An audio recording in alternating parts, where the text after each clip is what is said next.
क़बर जे भरपासे में उरड़ी ते ज़ाब्तो न आयो। बुरड़ा कॉलोनी में 1.5 साला शाहज़ेब उरड़ी विघे फ़ौत थी वियो आहे, पर अफ़सोस जो सिहत खाते हिन वक़्त ताईं नोटिस न वरितो आहे।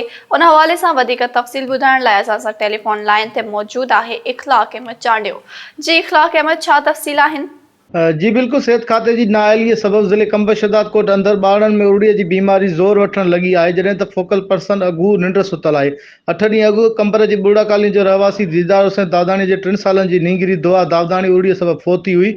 अॼु वरी उन जो पोटो 1.5 सालनि जो शाहज़ेब फ़ौत थी आहे। फ़ौत थियल ॿारनि जे वारसनि जो चवणु आहे त ॿारनि खे उड़ी थींदे ई ज़िले सिहत इंतज़ामिया खे इतला ॾियण जे बावजूद बि उन्हनि को बि इलाज न कयो, जॾहिं त असांजे घर में हिकु नंढड़ी ऐं नंढड़ो फ़ौत थी विया आहिनि ऐं 2 ॿार अञा बि उड़ीअ में वरतण, पर ज़िले जी API इंतज़ामिया को बि इलाज लाइ लड़ी न आयो आहे। जॾहिं त ज़िले ते रखियल फोकल पर्सन जी ऑफिस जा चकर काटे थकिजी पिया आहियूं, पर हू सिर्फ़ु एंजियोस जा प्रोग्राम करण में मसरूफ़ अमल आहे ऐं उड़ीअ जे प्रोग्राम ज़िले फोकल पर्सन ख़िलाफ़ कार्रवाई करे असां सां इंसाफ़ कयो वञे। हिन जो इहो मुतालबो आहे। जी।